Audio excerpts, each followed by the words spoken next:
नमस्कार, आप देख रहे हैं लाइव हिंदुस्तान। गजा में भूख से बिलखते लोगों को गोली किसने मारी, इसका पर्दाफाश हो गया। ये राज खुल गया है। कैसे, ये हम आपको अब बताने जा रहे हैं।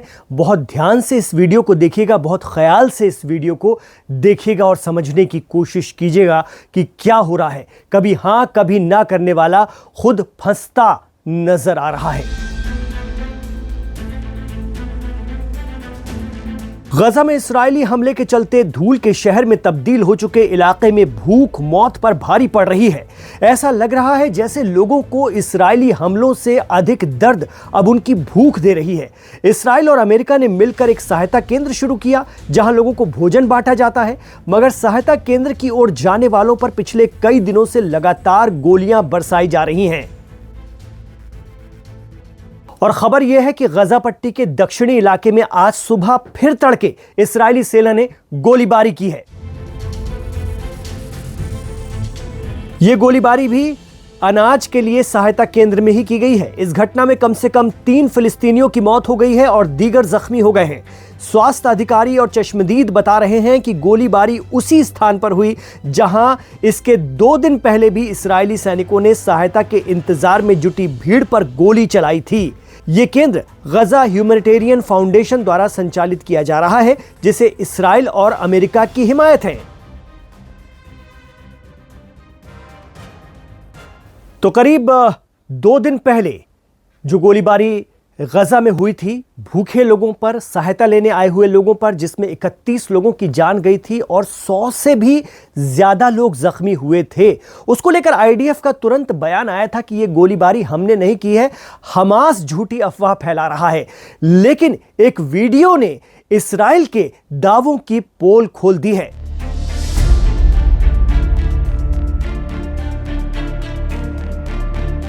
एसोसिएटेड प्रेस ने गोलीबारी की उस घटना में घायल लोगों के अस्पताल में ऑपरेशन का एक वीडियो जारी किया है, जहां सर्जन घायलों के शरीर से गोलियां निकाल रहे हैं।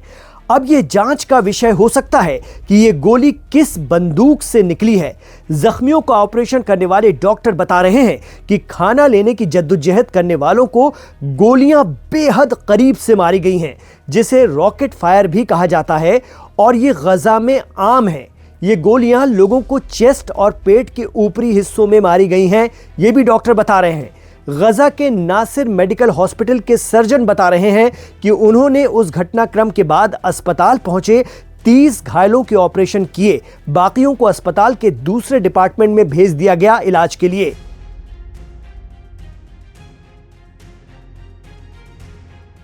डॉक्टर बता रहे हैं कि उस दिन जब 31 लाशें अस्पताल पहुंची थीं तो उसमें हर उम्र वर्ग के लोग शामिल थे, लेकिन सबसे ज्यादा मौतें नौजवानों की हुई और जख्मी भी नौजवान हैं। हालांकि महिलाएं और बच्चे भी कम नहीं हैं।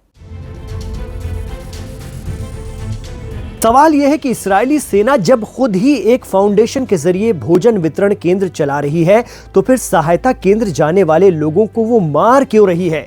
इस पर इस्राएली सेना ने प्रतिक्रिया देते हुए कहा कि सैनिकों की ओर बढ़ रहे संदिग्धों पर चेतावनी के तौर पर गोलियां चलाई गईं, क्योंकि वो खतरा उत्पन्न कर रहे थे।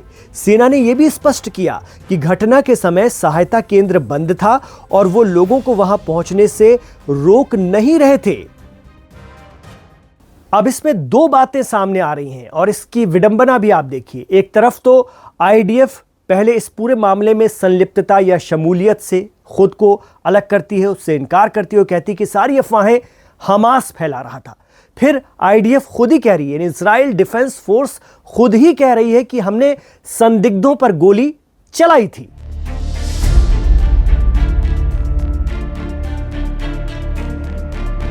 तो क्या 31 लोग संदिग्ध थे, जिनमें महिलाएं, बुजुर्ग और बच्चे सब शामिल हैं, या फिर वो 100 से ज्यादा लोग जो इस हमले में घायल हुए हैं? शिफा और अल अहली अस्पतालों ने पुष्टि की है कि मारे गए लोगों में 5 महिलाएं और 7 बच्चे शामिल हैं। क्या ये 7 बच्चे और महिलाएं संदिग्ध थे?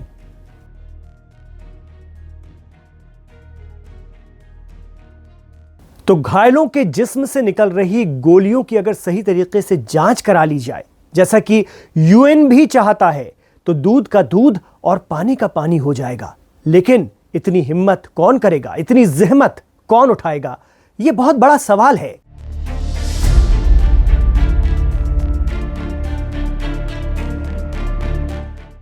इस्राएली सेना कह रही है कि उसने उत्तरी गजा में आतंकी ठिकानों को निशाना बनाया है। हालांकि उसने हमले के लक्ष्यों के बारे में विस्तार से कुछ नहीं बताया। सेना का दावा है कि वो केवल चरमपंथी तत्वों को निशाना बनाती है और आम नागरिकों को नुकसान से बचाने का प्रयास करती है। लेकिन भूख से पहले ही अधमरे हो चुके लोगों के जिस्म से निकल रही गोलियां किसकी बंदूक से निकली हैं? क्या इंटरनेशनल एजेंसियां इसकी जांच करेंगी? ये बड़ा सवाल है।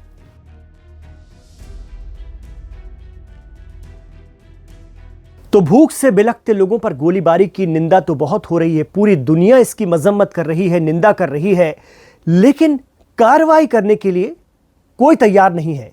क्यों नहीं है? ये कई बड़े सवाल हैं जिनके जवाब हम भी अक्सर आपको बताने की कोशिश करते हैं। फिलिस्तीनियों पर गोलीबारी की संयुक्त राष्ट्र या यूनाइटेड नेशंस के महासचिव एंटोनियो गुटेरेस ने निंदा की है। उन्होंने कहा है कि हम गजा में सहायता मांगने के दौरान मारे गए और घायल हुए फिलिस्तीनियों की रिपोर्ट से स्तब्ध हैं। यह अस्वीकार्य है कि फिलिस्तीनी भोजन के लिए अपनी जान जोखिम में डाल रहे हैं। उन्होंने इस घटना की स्वतंत्र जांच की मांग की, पर जांच करे कौन, यह भी अहम सवाल है। हमास के हमले के बाद से इसराइल गजा में भीषण बमबारी और गोलीबारी कर रहा है। इन हमलों में कम से कम 60,000 से ज्यादा फिलिस्तीनियों की मौत हो चुकी है, जबकि 1.5 लाख से ज्यादा लोग जख्मी हुए। इनमें सबसे ज्यादा बच्चे और महिलाएं शामिल थे। गजा में भूखमरी की वजह से बच्चे सबसे ज्यादा कुपोषण का शिकार हो रहे हैं।